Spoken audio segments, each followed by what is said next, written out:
कृष्णा। आज हम सुनेंगे वैशाख मास के शुक्ल पक्ष में आने वाली सप्तमी तिथि की कथा।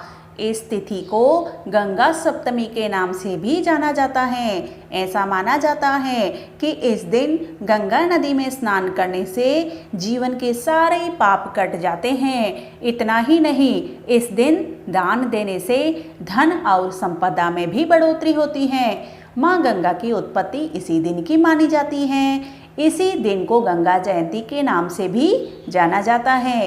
इस बारे में पुराणों में कई कथाएं प्रचलित हैं, जिसमें माँ गंगा की उत्पत्ति के बारे में बताया गया है। तो चलिए इनसे जुड़ी हम सुनते हैं प्रथम कथा। एक बार गंगा जी तीव्र गति से बह रही थी। उस समय जहनु ऋषि भगवान के ध्यान में लीन थे। उस समय गंगा जी भी अपनी तेज गति से बह रही थी। उस समय जहनु ऋषि के कमंडल और अन्य सामान भी वहीं पर रखा था। जिस समय गंगा जी जहनु ऋषि के पास से गुजरी तो वह उनका कमंडल और अन्य सामान भी अपने साथ बहा कर ले गई।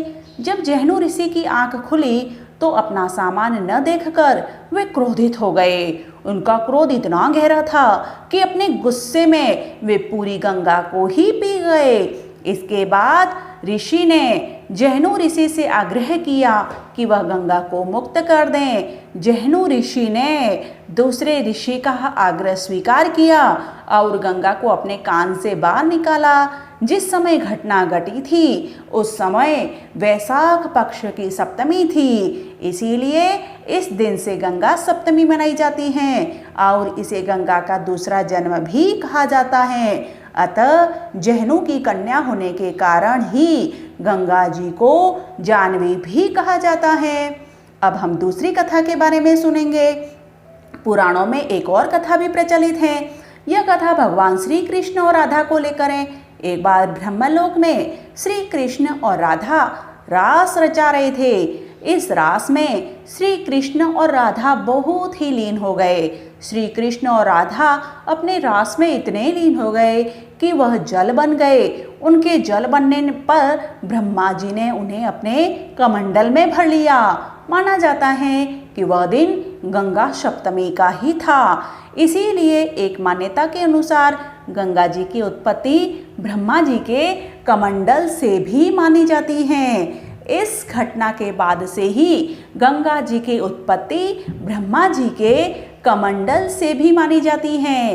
एक और कथा पुराणों में प्रचलित है। उस कथा के अनुसार गंगा विष्णु के अंगूठे से निकली है। इस कथा के अनुसार एक बार कपिल मुनि ने राजा सगर के 60,000 पुत्रों को श्राप देकर भस्मीकृत कर दिया था। इसके बाद राजा भागीरथ के वंशजों ने गंगा जी की घोर तपस्या की, लेकिन माँ गंगा ने उन्हें दर्शन नहीं दिए और एक एक करके उनके वंशजों ने अपना देह त्याग दिया।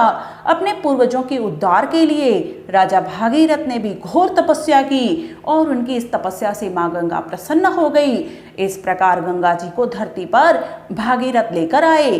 धरती पर आते ही जैसे ही माँ गंगा ने सगर के 60,000 पुत्रों और भागीरथ के अन्य वंशजों को स्पर्श किया, वैसे ही उनका उद्धार हो गया। इसी कारण से गंगा को भागीरथी भी कहते हैं।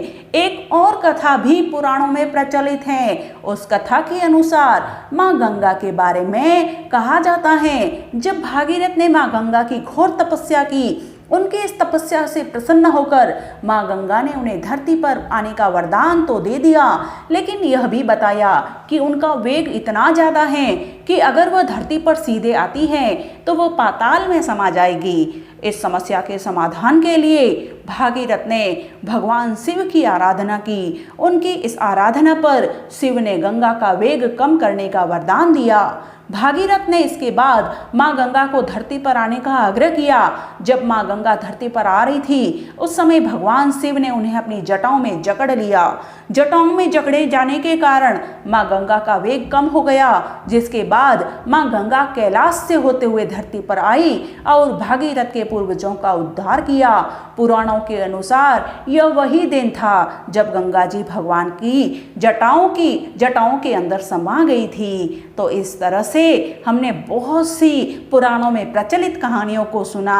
माँ गंगा सबकी सहाय करे। बोलो माँ गंगा माई की जय।